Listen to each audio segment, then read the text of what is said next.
Bonjour à tous, donc dans cette deuxième vidéo, je vais un peu commenter les exercices que je vous ai posés, les exercices 1, 2 et 3, qui correspondent aux méthodes de quadrature et plus précisément aux méthodes composées, commenter les énoncés et les corrections pour vous donner un peu les idées qui conduisent à la résolution des exercices. Donc dans ce premier exercice, on considère une méthode, mais qui en fait n'est pas connue pour l'instant. Donc c'est une méthode élémentaire d'une méthode composée. Donc il faut trouver alpha, bêta, U0 et U2 dans la première partie, soit des poids, soit des points, tels que cette formule soit d'ordre 3. Donc la seule chose à écrire quand on connaît la définition de l'ordre, c'est de dire que cette méthode est exacte pour les polynômes de degré inférieur ou égal à 3. Et en fait, il suffit de le dire qu'elle est exacte pour les polynômes 1, x, x carré, x cube. Ça vous donne un système de 4 équations. Alors le système est un peu compliqué, le système, il est ici, mais il faut le travailler un peu. Travailler, puisqu'il est non linéaire, et au final, on trouve une unique solution. On trouve bêta égale 1, alpha égale 2 tiers, U0 égale moins 1 sur racine de 2, et U2 égale 1 sur racine de 2. Donc c'est ainsi qu'on résout cette première question. Donc c'est une méthode qui n'est pas connue, qu'il faut trouver. Voilà. Et une fois que cette méthode est trouvée, donc ça c'est quelque chose d'assez important, soit, certaines fois, on va vous demander de trouver l'estimation de l'erreur, comme vous pouvez le voir ici.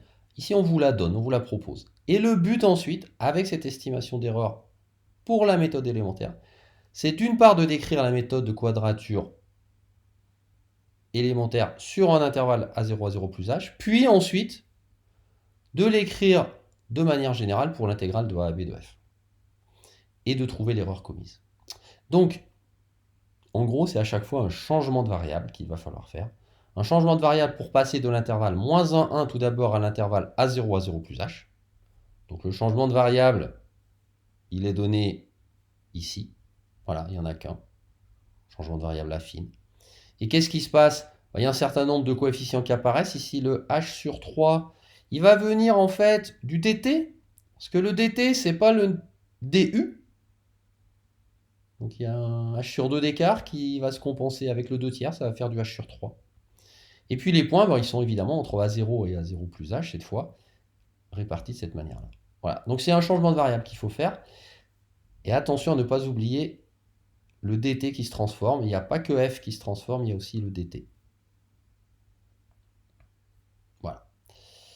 Et l'erreur commise de la même façon, c'est pas tout à fait la même fonction f, c'est une fonction déduite de f. Donc il y a un h sur 2 à nouveau qui est là comme tout à l'heure. Et puis ensuite, c'est pas f qu'on dérive 4 fois, c'est la fonction f qui a eu associé cette quantité-là. Donc il y a un h sur 2 qui sort à chaque dérivée. Donc ça fait h sur 2 puissance 4 en plus. Donc ça fait un h sur 2 puissance 5. Donc voilà l'erreur. Et enfin, la dernière partie, donc on fait une subdivision de AB. Là, c'est la même formule que précédemment. Et pour l'erreur, en fait, cette fois, la seule différence, c'est qu'il y en a n termes qui apparaissent. Donc elle est majorée par n fois l'erreur qu'on vient de trouver ici.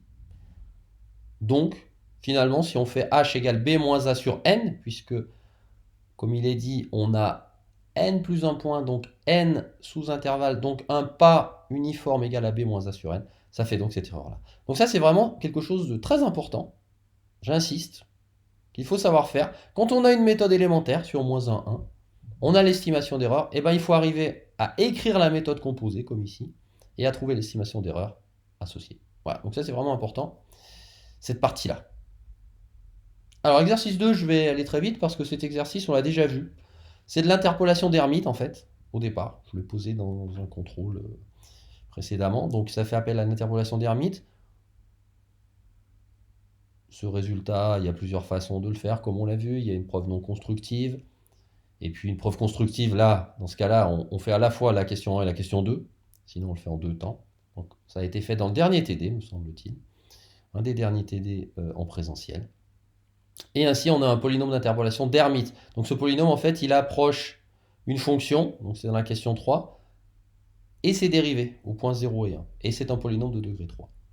Et de la même façon que pour l'interpolation de Lagrange, il y a une façon de trouver l'erreur entre la fonction et le polynôme d'interpolation d'Hermite avec une fonction inconnue, auxiliaire, de variable t à x fixé. Donc, si vous regardez le corrigé, je pense que vous n'aurez pas trop de difficultés par rapport à ça.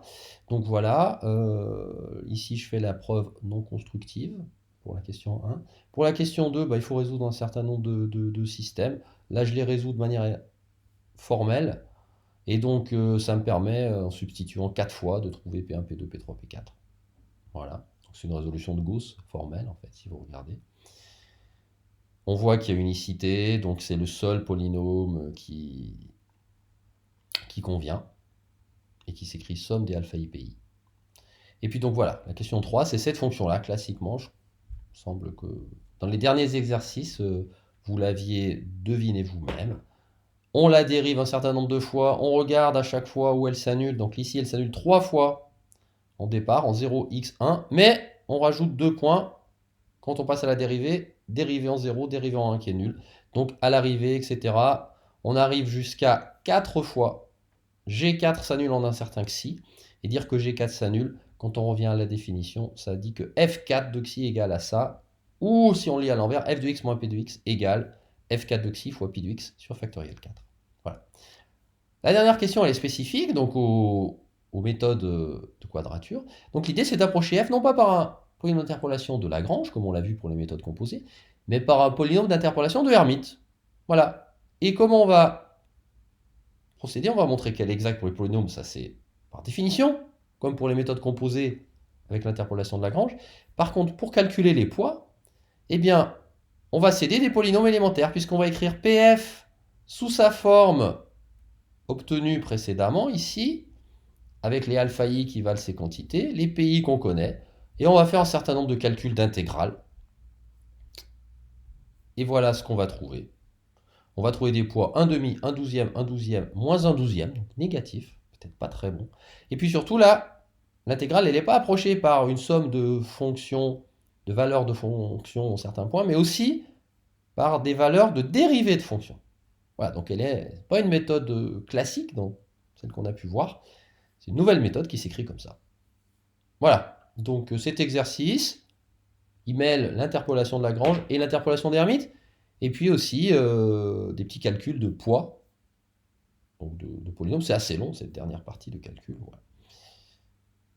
Alors, l'exercice 3, en fait, c'est une façon de calculer des estimations d'erreur avec ce qui s'appelle le noyau de Peano. Alors, le noyau de Peano, il est défini à travers des exemples ici. Il est défini par exemple pour la méthode des trapèzes. Mais avant cela, il y a une fonction à tracer. Donc la difficulté, c'est peut-être de bien faire le lien. Ici, t, c'est fixé. Et x varie. Donc ça fait des fonctions relativement simples à tracer. f-1, 1. Donc c'est toujours des fonctions qui sont nulles et qui à un moment décollent. Soit elles décollent de manière affine si on a une puissance 1, soit par exemple de manière quadratique si on a une puissance 2, etc. Donc voilà, c'est ces fonctions-là qu'on va utiliser. Et dans la deuxième question, on définit l'erreur élémentaire pour la méthode des trapèzes. D'accord? Donc tout cela est fort classique, c'est la méthode des trapèzes. Le 1,5 a disparu puisqu'il est compensé avec le 2, qui est la taille de l'intervalle. On rappelle l'ordre. Donc rappeler pourquoi n égale 1, ça c'est question de cours, clairement. Et puis voilà, k de t, il faut bien comprendre, c'est une fonction cette fois de t, qu'il calcule l'erreur de cette fonction de x, qui dépend de t. Donc ça fait à l'arrivée une fonction de t. Donc les notations sont à bien assimiler. Et on vous demande de calculer k de t. Et en fait, ce qui se passe, c'est qu'il y a deux cas intéressants. Quand t n'est pas dans moins 1, 1, en réalité, la fonction ft, c'est une fonction affine sur moins 1, 1. Et donc, comme on a la méthode des trapèzes, l'erreur est nulle. Donc quand on est sur moins 1, 1, k de t est nul. Voilà, et ça c'est réglé. Maintenant, quand on n'est pas sur moins 1, 1, que t n'est pas, partons, en moins 1, c'est-à-dire qu'il est quelque part entre moins 1 et 1, là, on a une fonction entre moins 1 et 1 qui est ni affine totalement, ni nulle, et donc elle décolle au bout d'un certain temps. C'est une fonction qui est nulle au départ, sur moins 1t, puis qui décolle de manière affine. Donc, On calcule juste petite intégrale de moins 1 de cette fonction. Donc l'intégrale de moins 1 de cette fonction, c'est quoi? C'est juste l'intégrale de t à 1 de la fonction. Puisque avant, c'est nul. Et puis on soustrait la valeur en 1, puisque la valeur en moins 1 est nulle. Voilà. Un petit calcul, attention à ne pas se tromper, c'est ici j'ai mis U, bien différencié, on aurait pu mettre X, mais T est fixé. Attention, T est fixé dans les bornes et ici. Donc un petit calcul nous donne cette valeur. Voilà. C'est tout, ça s'appelle en réalité le noyau de Peano, mais ce n'est pas dit dans le texte. Et pour la méthode de Simpson, cette fois, on va calculer K avec la nouvelle valeur de l'ordre de Simpson. Donc il faut connaître l'ordre de Simpson. L'ordre de la méthode de Simpson, on l'a vu, c'est n égale 3. Donc on va calculer E de ft3 et E pour la méthode de Simpson. C'est-à-dire intégrale de moins 1 à 1 de f, non pas moins cette quantité, mais moins 1 sixième fois 2, attention au poids, donc c'est-à-dire 1 tiers f de moins 1, plus 4 sixièmes fois 2, c'est-à-dire 4 tiers f de 0, plus 1 tiers f de 1. Mais attention, f, c'est une fonction cubique quand elle décolle. Donc c'est un peu plus compliqué, donc j'espère que je ne me suis pas trompé. Donc en gros, on va remplacer, au lieu de mettre de t à 1 de u moins t, ça va être de t à 1 de u moins t au cube. Et donc quand on fait un petit calcul, ça va donner cette quantité. Et suivant qu'on soit sur moins 1, 0, si t est dans moins 1, 0, c'est-à-dire elle a décollé avant 0, c'est-à-dire qu'il faut prendre en compte la valeur en 0 et la valeur en 1. Ou alors si elle est dans 0,1, si t est dans 0,1, la fonction elle décolle entre 0 et 1, c'est-à-dire qu'on prend seulement en compte la valeur en 1. Voilà, pour la résolution de ces 3 exercices. Donc je répète, très important, la façon de passer d'une méthode élémentaire à une méthode générale, une méthode composée, par le changement de variable. C'est reproductible, donc ce genre d'exercice très classique, on peut vraiment l'imaginer reproduit.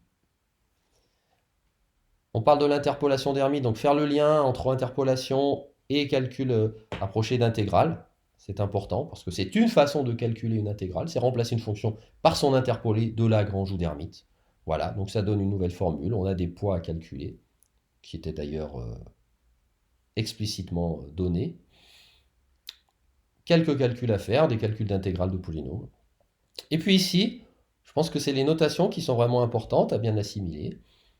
On parle d'abord d'erreur de méthode élémentaire, on parle d'ordre, et on parle d'une fonction ftn, donc une fonction en x, avec un paramètre t, qui est en fait une fonction nulle, puis qui décolle de manière affine, de manière cubique, de manière quadratique, et dont on calcule l'erreur. Voilà. Et il faut bien comprendre que tout se passe sur moins 1, 1. Voilà, donc il y a pas mal de choses à faire, c'est plutôt une réflexion sur l'ordre des méthodes. Voilà pour cette première partie consacrée aux exercices sur les méthodes composées.